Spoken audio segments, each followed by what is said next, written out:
Hey everybody, Weston here with the Hidden Gibbon, and today I have something a little bit niche. So I apologize if this one isn't your cup of tea, but I am a huge history nerd, and I've talked about something I've been really passionate about before, which is what if we did a Universes Beyond, but with historical figures, right?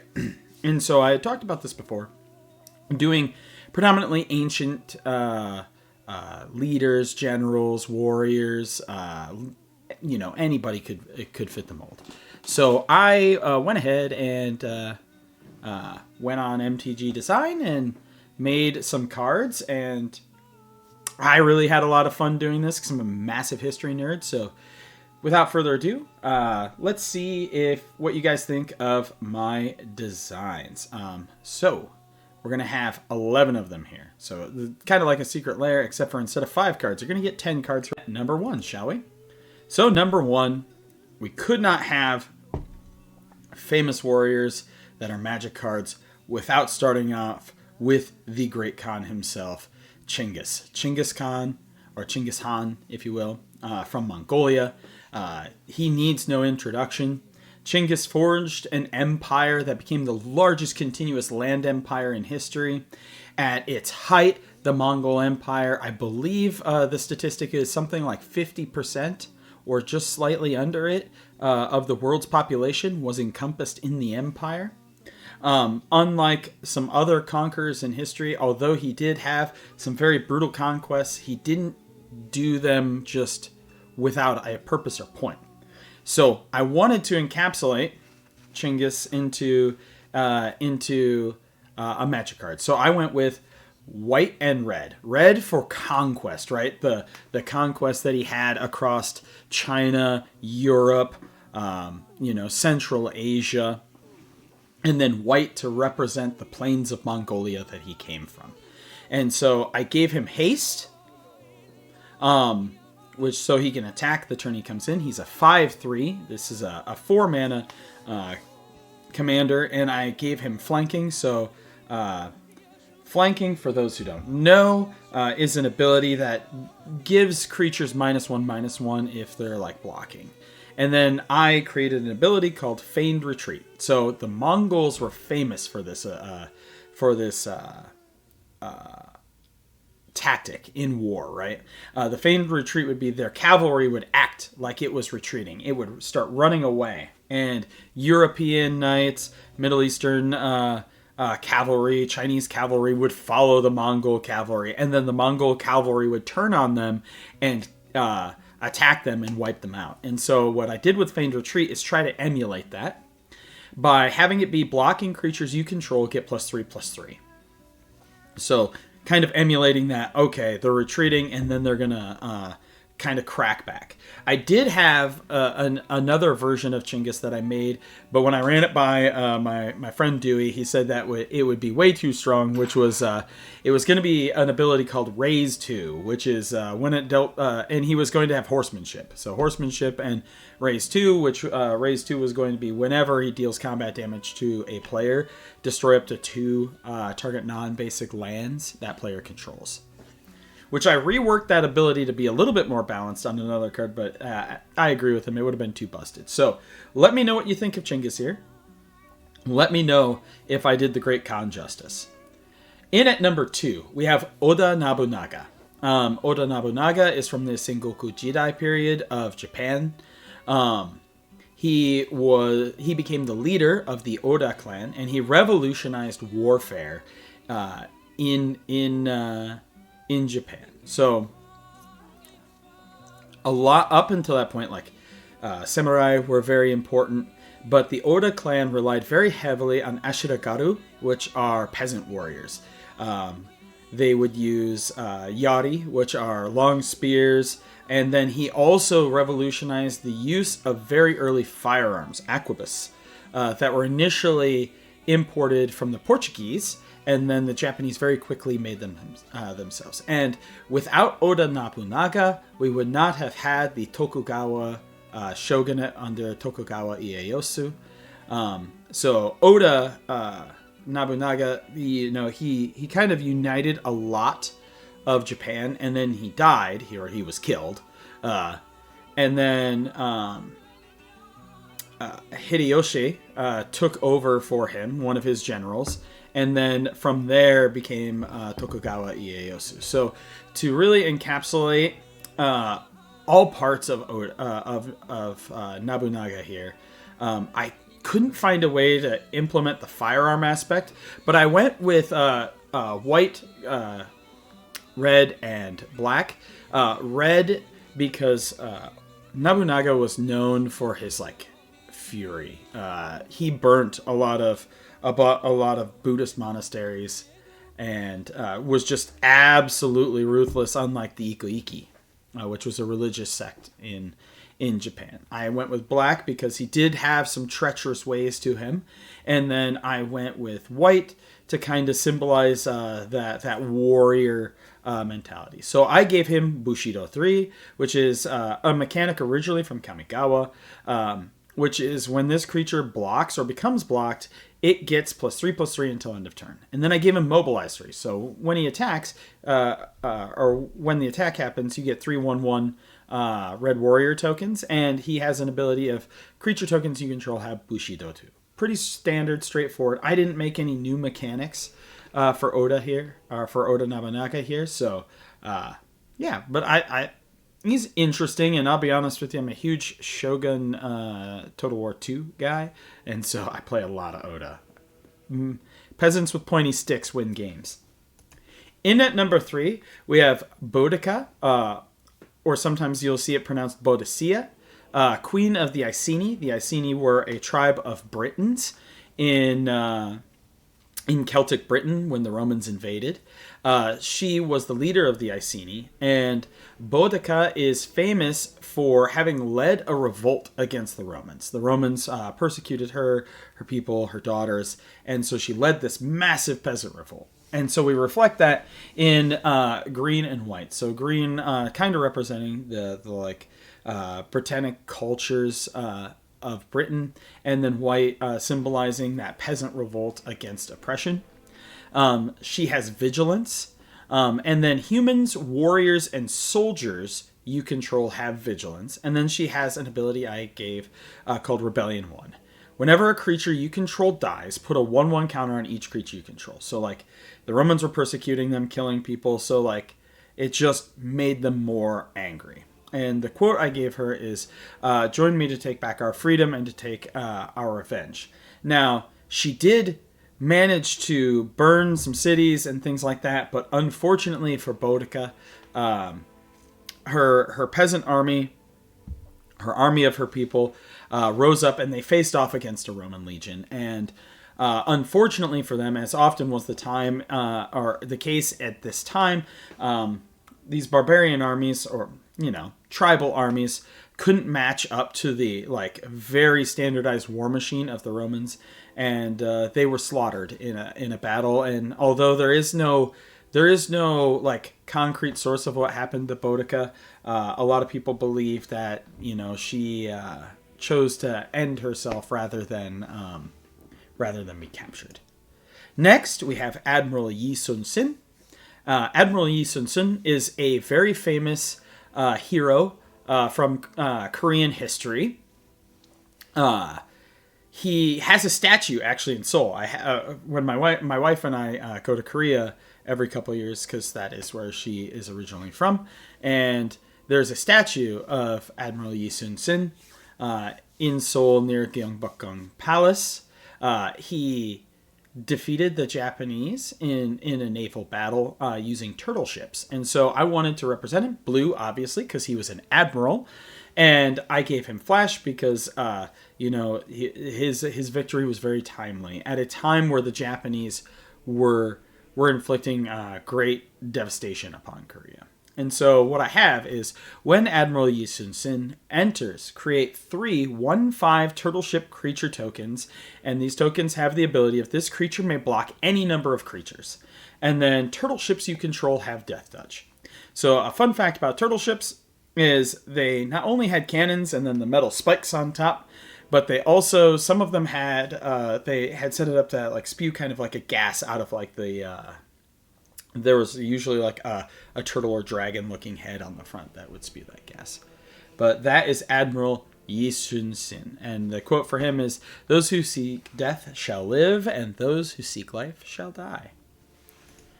Next, we have Mansa Musa, Lord of Gold and Salt. Mansa Musa is a leader from Mali, and I don't know if it still holds true, but at one point in time, he was considered to be the richest man in human history, as he controlled so much gold and so much salt that it literally broke the economy of gold in the world at that time. And so I wanted to represent him by making him a 4/4 Naya creature, and the red to represent the mining of the salt and gold, the green and white to represent the cultural flourishment of Mali at this time. And when Mansa Musa enters, create 5 treasure tokens. I suppose we could balance it to say 5 tap treasure tokens, but it's 5 treasure tokens. And then tap 2 and tap him. Create a copy of each artifact you control that is a token. So you can copy or double your treasure tokens. And this is to represent Mansa Musa just creating a vast, just insane amount of wealth. Just absolutely vast, insane amount of wealth. Next, we could not have this list without Julius Caesar. So we have Julius Caesar, conqueror of Gaul. And yes, I say Julius. I know in modern vernacular we say Julius, but fun fact for you, the letter J was not invented at that time. He is a 3/4 for 7, which is pretty hefty, right? That's a pretty hefty cost. But not all of these have to be CDH commanders. So when Julius Caesar enters, create 10 1/1 soldier creature tokens representing his legionnaires. And then he has the ability, Strength of the Legion. Soldier tokens you control get +1/+1 and Testudo 2. Which Testudo 2 is, when this creature blocks, it gets +2/+2 for each other soldier blocking the same creature. So if 2 of these soldier tokens block the same creature, they will each get +2/+2.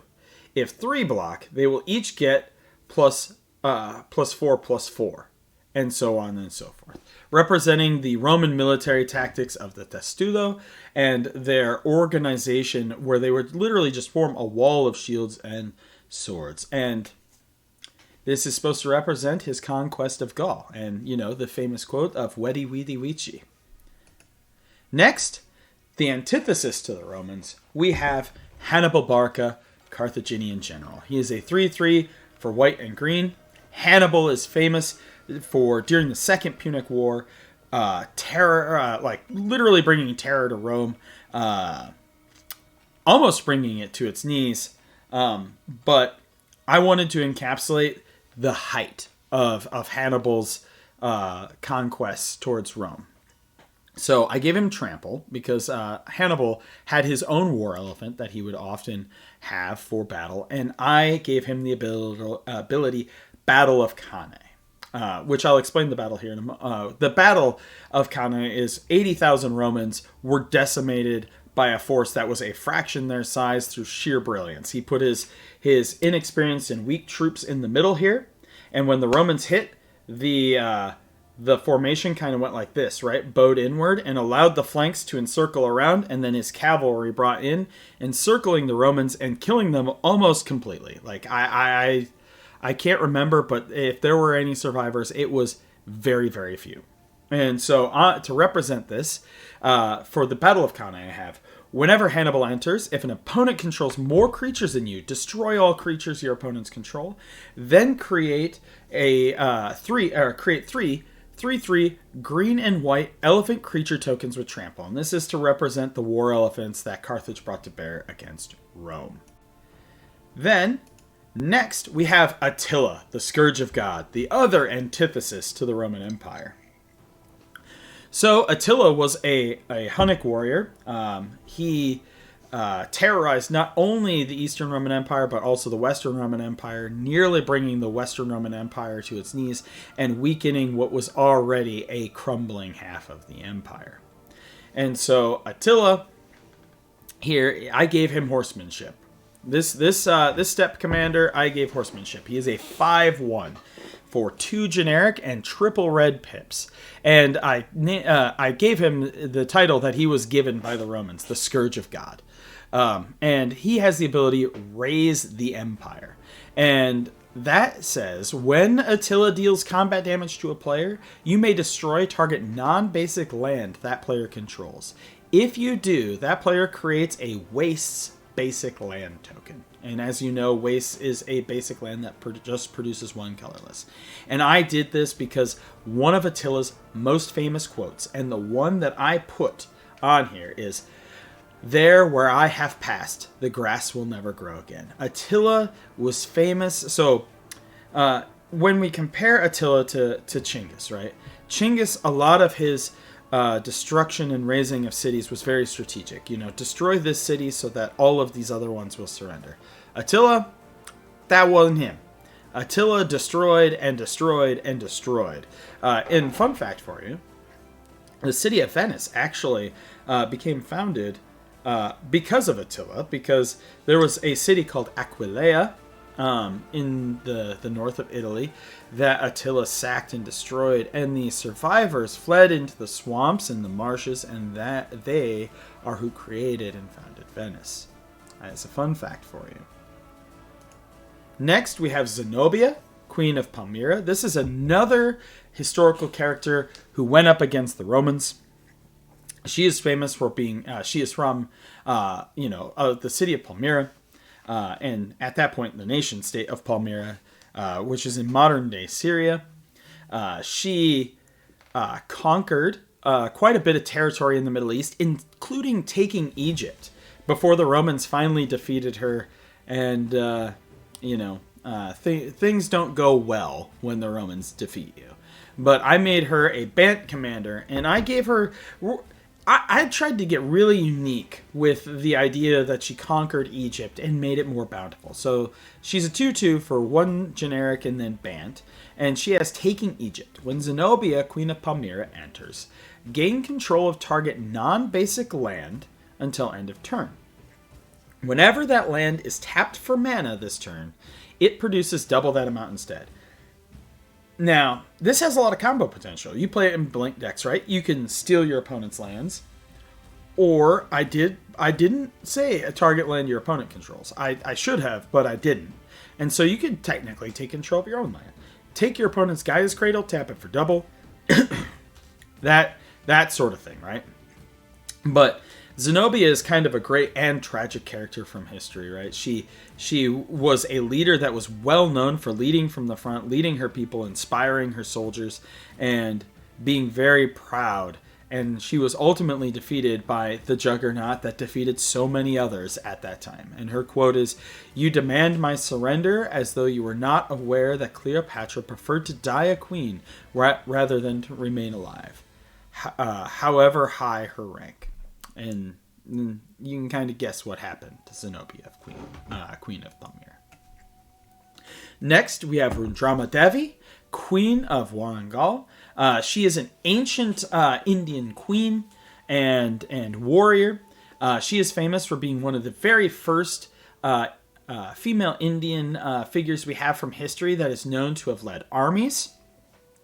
And she is famous for having gotten her people to rise up with her to defend her kingdom. And so I wanted to kind of embody that with the white-green 3/4, and when she enters, if you control 3 or fewer creatures, search your library for up to 2 creature cards each with power 2 or less, and put them onto the battlefield and shuffle. So she's a creature tutor and can help you catch up. She is a kind of like a go wide, kind of like peasant deck. She got her people to rise up, and although everywhere I looked, there was no quotes directly attributed to her. There was something said about her leadership is earned, not gifted.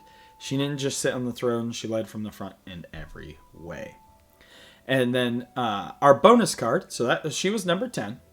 Our bonus card here is one of my favorite figures from history, Saladin, Lion of the Faith. Saladin was a prominent Muslim figure in the Third Crusade. He led the Muslim armies against like Richard the Lionheart. He eventually retook Jerusalem from the Crusader states. And so he was known to be a very pious man and a very merciful conqueror, right? So during that era, when Jerusalem was taken by the Crusaders, there was a lot of wanton death and destruction of the civilian populace. And when Saladin retook it, it was actually like a very shocking thing that the same thing wasn't perpetrated on those people that were there. There was actually a great degree of mercy shown. And so I represented that in this card with two new abilities. We have Chivalry of the Crescent, right? He was the leader of the Islamic armies. Whenever a creature you control blocks or becomes blocked, you may prevent the next 2 damage that would be dealt to that creature this turn. And then Grace of the Victor. Whenever you destroy or exile a creature an opponent controls, you may choose one. That creature's controller creates a 1/1 white human citizen token, or that creature's controller gains 2 life. And so I tried really hard to make this interesting commander where you have to choose, and you both protect your own stuff, but also you may be getting rid of somebody's big creature, but also showing mercy by giving those tokens. And I'm sure there's an interesting way in which you could balance it out and do something with it. But that is it. I hope that I didn't completely bore everyone. I expect this video to get about approximately 1 to 2 views. For those of you out there who absolutely love history like I do, let me know if you want to see more like this, because I honestly had a lot of fun creating this. Also, please let me know how I did for card design. I know some of the formatting is a little bit wonky. My bad on that. But let me know how the balancing goes, and if these are good, these are bad. But as always, I am Weston with the Hidden Gibbon, and I hope you all have a wonderful day.